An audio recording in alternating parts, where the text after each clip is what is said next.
Ration কাৰ্ডক লৈ বৃহৎ ঘোষণা মুখ্যমন্ত্ৰী হিমন্ত বিশ্ব শৰ্মাৰ। ৰেচন কাৰ্ড থাকিলে এতিয়াৰ পৰা লাভ কৰিব ৫টাকৈ অতিৰিক্ত সুবিধা।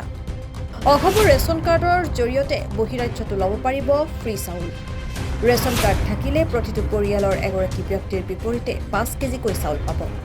ৰেচন কাৰ্ড থাকিলে আয়ুষ্মান অসম আৰু আয়ুষ্মান ভাৰতৰ কাৰ্ড পাব, যাৰ ফলত ৫ লাখ টকা পৰ্যন্ত বিনামূলীয়া চিকিৎসাৰ সুবিধা পাব।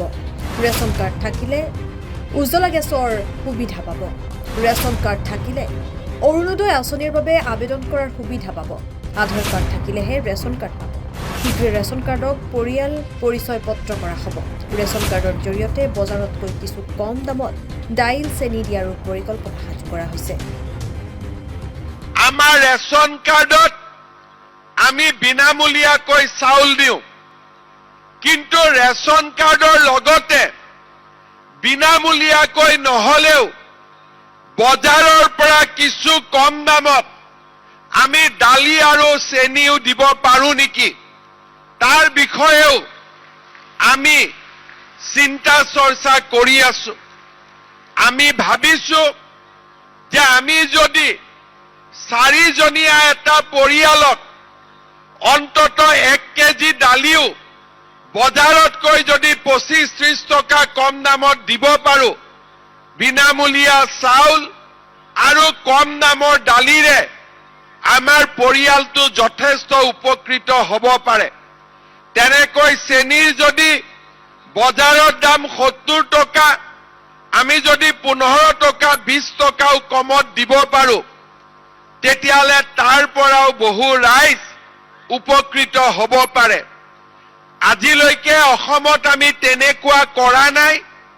কৰিব যাওঁতে কেনেকুৱা অসুবিধাৰ সন্মুখীন হ'ম সেই বিষয়েও মোৰ বহুত আইডিয়া নাই, কিন্তু আজিৰ পৰা এমাহ আগতে আমাৰ বিষয়াসকলৰ লগত মই কথা পাতিছো, যাতে আমি এনেকুৱা ব্যৱস্থা লাহে লাহেকৈ যাতে আমি আৰম্ভ কৰিব পাৰো।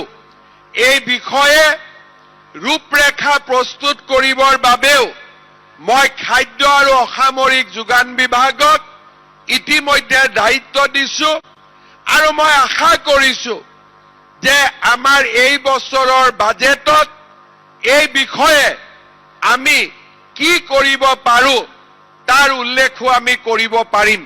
আমাৰ ৰেচন কাৰ্ডত আমি বিনামূলীয়াকৈ চাউল দিওঁ, কিন্তু ৰেচন কাৰ্ডৰ লগতে বিনামূলীয়াকৈ নহলেও বজাৰৰ পৰা কিছু কম দামত আমি দালি আৰু চেনিও দিব পাৰো নেকি, তাৰ বিষয়েও আমি চিন্তা চৰ্চা কৰি আছো।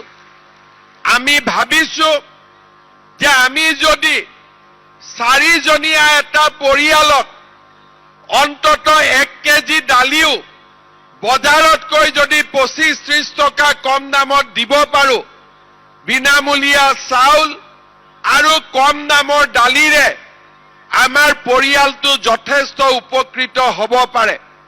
তেনেকৈ চেনিৰ যদি বজাৰৰ দাম 70 টকা, আমি যদি 15 টকা 20 টকাও কমত দিব পাৰো, তেতিয়াহ'লে তাৰ পৰাও বহু ৰাইজ উপকৃত হ'ব পাৰে।